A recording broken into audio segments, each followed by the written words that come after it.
Maths ടഫാണ്, maths നല്ല ടഫാണ് എനിക്കറിയാം. ഈ വീഡിയോന്റെ മുകളിൽ ക്ലിക്ക് ചെയ്ത 90% കുട്ടികൾക്കും എന്താണ് മാത്സ് നല്ല ടഫാണ്. എന്നാൽ നിങ്ങൾക്ക് ഞാനൊരു ഉറപ്പ് തരാം.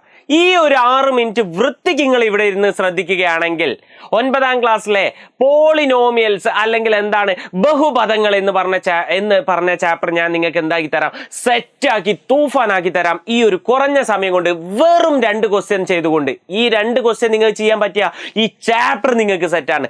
റെഡി ആണല്ലോ? സോ ഫസ്റ്റ് ക്വസ്റ്റ്യൻ എന്താണ് എന്നുള്ളത് നമുക്ക് നോക്കാം. എന്താണ് ഇവിടെ പറയുന്നത്? One side of a rectangle is no അതല്ല, യെസ്. ഈ ഒരു ക്വസ്റ്റ്യൻ നോക്കൂ. ഇതാണ് നമ്മളുടെ ആദ്യത്തെ question. Length of the perpendicular sides of a right triangle differ by 2. If one of them is X then what is the other? അതായത് നമ്മളോട് പറയാണ് ഒരു മട്ടത്രികോണത്തിന്റെ ലംബവശങ്ങളിൽ ഒന്നിന്റെ നീളം മറ്റേതിൻ്റെതിനേക്കാൾ 2 കൂടുതലാണ് എന്നാ പറഞ്ഞത്. ഓക്കെ സാർ, ഒരു മട്ടത്രികോണം ഉണ്ട് എന്നാണ് നമ്മളോട് പറഞ്ഞത്. ഹായ് എളുപ്പം ആണല്ലോ. ആണ് സാർ. ഇനിയോ ഇതിൽ ഒന്നിന്റെ വശം മറ്റേതിനെക്കാട്ടി 2 കൂടുതലാന്നാ പറഞ്ഞത്. ഒന്ന് വലുതും ഒന്ന് ചെറുതുമാണ് അല്ലേ? ഓൽ തമ്മിലുള്ള മാറ്റം എന്താണ്? 2 കൂടുതലാണെന്നാ പറഞ്ഞത്. ഇനി നമ്മളോട് പറയാണ് ചെറിയ വശത്തിന്റെ നീളം എക്സ് എന്ന് എടുത്തു കഴിഞ്ഞാൽ if one of them is X then what is the other? ചെറുതിന്റെ നീളം എക്സ് എന്ന് എടുത്തു കഴിഞ്ഞാൽ, അതായത് 2 ലംബവശങ്ങൾ ഉണ്ട് അല്ലേ? ഇവനെ എക്സ് എന്ന് വിളിച്ചു കഴിഞ്ഞാൽ ഇവൻ എന്താണ് എന്നാ ചോദിച്ചേ. മക്കളെ പറ സർ, അത് വളരെ സിമ്പിൾ ആണ്. ഇത് എക്സ് ആണെങ്കിൽ ഇതെന്തായിരിക്കും? 2 കൂടുതലല്ലേ? x+2 ആയിരിക്കും. ഇനി അടുത്ത ക്വസ്റ്റ്യൻ നോക്കി, ഇതിന്റെ B question. Right the relation between area A of X എന്നാവട്ടോ വായിക്കുക ആൻഡ് എക്സ്. അതായത് പരപ്പളവിനെ നിങ്ങൾ എന്ത് വിളിക്കുക? എ ഓഫ് എക്സ് എന്ന് വിളിക്കുക. അങ്ങനെയെങ്കിൽ എ ഓഫ് എക്സും എക്സും തമ്മിലുള്ള ബന്ധം എഴുതാനാണ് പറഞ്ഞത്. അടിപൊളി ക്വസ്റ്റ്യൻ. എല്ലാ മക്കളും പേടിച്ചു പോകുന്ന ക്വസ്റ്റ്യൻ, പക്ഷെ ഒരു പ്രശ്നവുമില്ല. വളരെ സിമ്പിളാണ്. എന്താണ്? വളരെ സിമ്പിളാണ്. നമ്മളോട് പറഞ്ഞത് എന്താണ്? ഏരിയ അല്ലെ, പരപ്പളവും എക്സും തമ്മിലുള്ള ബന്ധം കാണാനാ പറഞ്ഞത്. ഏരിയയും എന്തും തമ്മിലുള്ള എക്സും തമ്മിലുള്ള ബന്ധം കാണാനാ പറഞ്ഞത്. സർ അവർ പറയാണ് ഏരിയനെ നിങ്ങൾ എന്ത് ചെയ്യണ്ട, ഏരിയ എന്ന് വിളിക്കണ്ട. എന്ത് വിളിക്ക്? എ ഓഫ് എക്സ് എന്ന് വിളിക്ക്. ഓക്കെ, ഏരിയനെ എന്ത് വിളിക്ക്? എ ഓഫ് എക്സ് എന്ന് വിളിക്ക്. ഏരിയ എന്ന് വിളിക്കുന്ന ഓന് അത്രയായിട്ട് ഇഷ്ടമല്ല. അപ്പൊ ഏരിയൻ എന്ത് വിളിച്ചു? എ ഓഫ് എക്സ് എന്ന് വിളിച്ചു. നിങ്ങളെ വീട്ടിൽ നിന്ന് ചിന്നു എന്ന് വിളിക്കല്ലേ, മുത്തു എന്നൊക്കെ വിളിക്കല്ലേ, അതുപോലെ ഏരിയനെ എ ഓഫ് എക്സ് എന്ന് വിളിച്ചു. അങ്ങനെയെങ്കിൽ ഈ എ ഓഫ് എക്സും എക്സും തമ്മിൽ കണക്ട് ചെയ്യുന്ന ഒരു ഇക്വേഷൻ, ഒരു സമവാക്യം എഴുതാനാ പറഞ്ഞത്. അത് വളരെ സിമ്പിളാ. ഏരിയ ഇതിൻ്റെത് എങ്ങനെയാ കാണാൻ നിങ്ങൾ എഴുതി കഴിഞ്ഞാൽ ആൻസറായി. നോക്കിക്കോളൂ, ഏരിയ എങ്ങനെയാടാ കാണുക? സർ ഏരിയ കാണണമെങ്കിൽ ഇതെന്താണ്? ഇതൊരു ട്രയാങ്കിൾ ആണ് അല്ലേ? അപ്പോൾ ഹാഫ് ഇൻറ്റു എൻ്റെ പെണ്ണൊക്കെ പറഞ്ഞു ഈശോയെ. Okay, half into, yes sir, ഇത് ഇൻറ്റു ഇത് ആണല്ലോ. Half into x+2 into X ആണല്ലോ. ആണ് sir, half into x+2 into X ആണ്. വളരെ സിമ്പിൾ സാർ. ഇനിയോ ഏരിയനാ, പക്ഷെ ഒരു പ്രശ്നമുണ്ട്. ഒരു പറഞ്ഞിട്ടുണ്ട് ഏരിയ എന്ന് വിളിക്കരുത്, എ ഓഫ് എക്സ് എന്നേ വിളിക്കാവോ. സോ ഇത് ഞാൻ മാറ്റിയിട്ട് എന്താക്കി? എ ഓഫ് എക്സ് എന്ന് എഴുതി. ഈക്വൽ ടു ഹാഫ് ഇൻറ്റു എന്താ ചെയ്യേണ്ടത് സാറേ? ഇവിടെ ഇതെങ്ങനെയാ അപ്പം ഞങ്ങൾ ചെയ്യുക?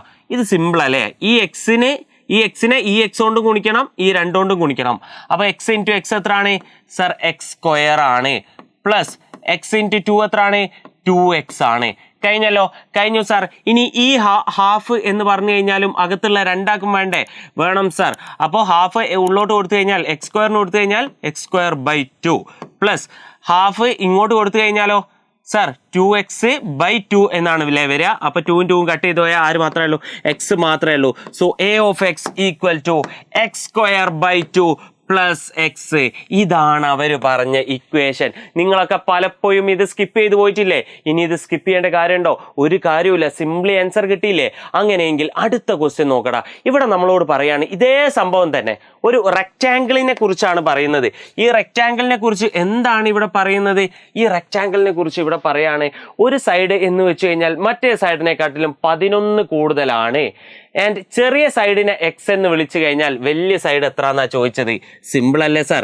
ചെറിയ സൈഡിനെ എക്സ് എന്ന് വിളിച്ചു കഴിഞ്ഞാൽ വലിയ സൈഡ് എത്ര? x+11. 11 കൂടുതലാ നമ്മളോട് പറഞ്ഞില്ലേ? നമ്മൾ നേരത്തെ ചെയ്ത മാതിരി തന്നെ. ഇനി നമുക്ക് relation between area of X and X as an equation. നേരത്തെ പറഞ്ഞ അതേ ക്വസ്റ്റ്യൻ ആണ്.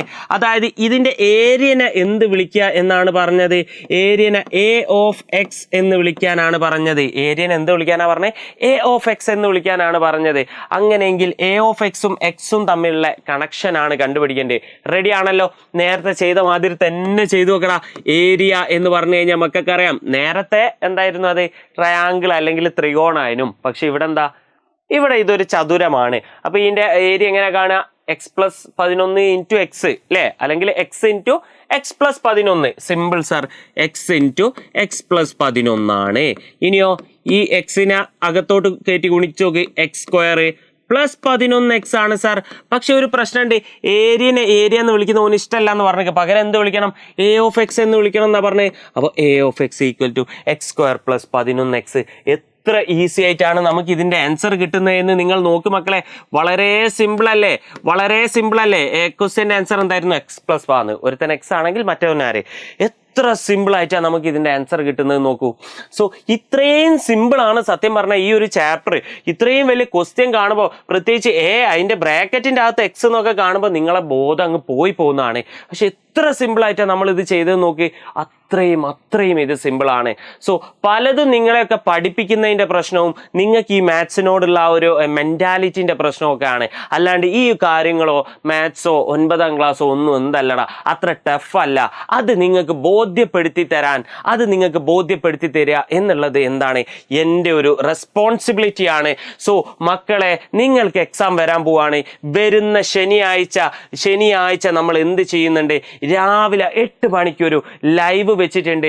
ആ ഒരു ലൈവിൽ നിങ്ങൾക്ക് എന്താണ് എല്ലാ ചാപ്റ്ററും എല്ലാ കൺസെപ്റ്റും ഫുള്ള് നിങ്ങൾക്ക് മാത്സിൽ നിങ്ങൾ 1% മാത്രം അറിയുന്നോലാണോ, 10 അറിയുന്നോലാണോ, 100 അറിയുന്നോലാണോ എന്നുള്ള വിഷയമല്ല.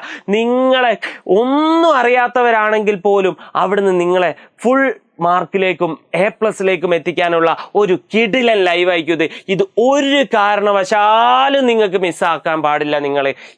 ഇതിൽ നിങ്ങൾ കയറിയാൽ നിങ്ങൾക്ക് മാത്സിനോടുള്ള മെന്റാലിറ്റി തന്നെ മാറും എന്നുള്ളത് ഉറപ്പാണ്. സോ ടൈം മറക്കരുത്.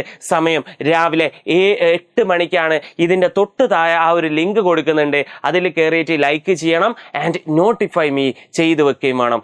ആൻഡ് എങ്ങനെയുണ്ട് ആൻഡ് എനിക്ക് ഒരു കാര്യം കൂടി അറിയണം. കഴിഞ്ഞ ഓണ പരീക്ഷയ്ക്ക് നിങ്ങൾക്ക് എത്രയായിരുന്നു മാത്സിൽ മാർക്ക് കിട്ടിയത്?